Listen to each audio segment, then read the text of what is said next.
Meu nome é Caio Silas, minha matrícula é 21.1, 4111 e dando início ao TP3 do Cefred. Primeiramente, foi pedido para que compilasse o código e explicasse ele. Aqui eu vou compilar ele e vou deixar ele rodar um pouquinho para poder falar sobre o que está acontecendo. Vou parar ele aqui agora. De início, são 5 filósofos e todos eles estão pensando. E depois é escolhido aleatoriamente qual filósofo vai assinalar que está com fome e entrar na zona crítica. Aqui, o programa rodou como um, assinalou que o 1 estava com fome. Então, um vai agarrar o garfo dele e do seu antecessor. Assim, ele vai bloquear o 5 e o 2 de comer. E logo depois aqui, foi assinalado que o 2 estava com fome, mas o 2 não podia comer, porque o um já estava utilizando o garfo dele e o 5. Então, o 2 não conseguiu comer e logo depois o 3 falou que estava com fome. Quando o 3 falou que estava com fome, houve a verificação e ele viu que o garfo do 2 não estava sendo utilizado, que é o seu antecessor, e o dele também não estava sendo utilizado. Então, logo ele pôde comer. Quando o 5 e o 4 assinalou que estavam com fome, isso não foi possível, porque o 3 bloqueou o 4 de comer, porque ele está usando o garfo dele e ele é antecessor do 4, e o 5 não podia comer porque o 1 estava usando o seu garfo. E logo depois aqui, o 1 deixou de comer e abaixou os garfos. Quando ele fez isso, o 5 que estava assinado, que estava com fome, entrou na zona crítica e começou a comer, porque os garfos estavam disponíveis. E agora eu vou mostrar aqui o código, explicando já a 2 que pergunta qual é a sintaxe que foi utilizada aqui para o up e o down, e foi através do sem wait e do sem post, onde o sem wait assinala que alguém está entrando na zona crítica e o sem post que ele está saindo. Logo depois, indo aqui já para main, né? É instanciado 5 threads, que é cada um para um filósofo, é dado um sem init na variável mutex semafórica, onde que vai controlar o estado do filósofo, e num vetor de variável semafórica que controla os garfos. É dado então um pre-create, um pthread create para cada filósofo, e é chamada a função filósofo. Na função filósofo, existe a função agarra garfos e deixa garfos dentro de um while true.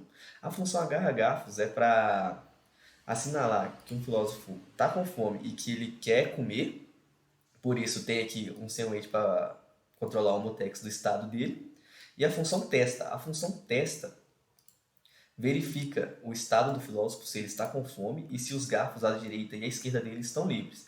Se for possível, ele vai mudar o estado do filósofo para que ele está comendo e vai dar o sem post aqui na variável semafórica do garfo, para mostrar que os garfos estão sendo utilizados. Vai parar ela.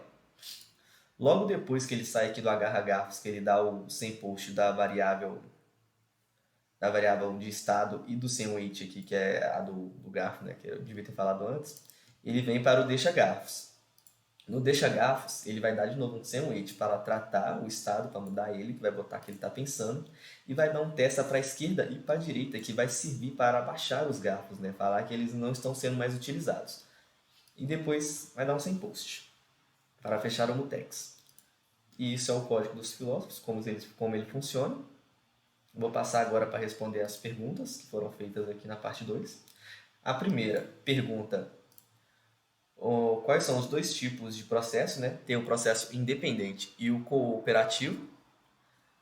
Já na 7 pergunta qual é o tipo de comunicação que as threads utilizam. Se é por memória, se é por mensagem ou compartilhamento de memória. As threads utilizam o compartilhamento de memória, pois elas são instâncias de um mesmo processo. Como elas são instâncias de um mesmo processo, elas já têm as memórias compartilhadas, então não tem por que você haver uma troca de mensagem. Já na 8, pergunta o que são mensagens síncronas e assíncronas. As mensagens síncronas são mensagens que bloqueiam o remetente ou o destinatário. Assim, não vai haver alguma perda de mensagem ou ver alguma coisa que vai dar errado. Já a assíncrona não tem esse bloqueio, ou seja, o remetente pode acontecer ele receber uma mensagem válida ou nula. Já respondendo a 8 aqui, a 8 não, né? A 9 pergunta o que são mensagens diretas e mensagens indiretas. Mensagens diretas são mensagens que são feitas através de funções como send ou request. Já as indiretas são as mensagens que são feitas através de uma caixa de correio. Ou seja, os processos só podem se comunicar se eles tiverem o mesmo IP de correio. E os sockets utilizam o mecanismo de mensagem direta, que é a função send e a request. porque assim vai ter o IP para quem você está mandando e a mensagem logo depois. Respondendo a 10, qual é a diferença de share e mensagem em processos? É que processos que têm compartilhamento de memória estão na mesma máquina. Já os que são por troca de mensagens são em máquinas diferentes, como por exemplo páginas web e servidores. E é isso. Boa noite.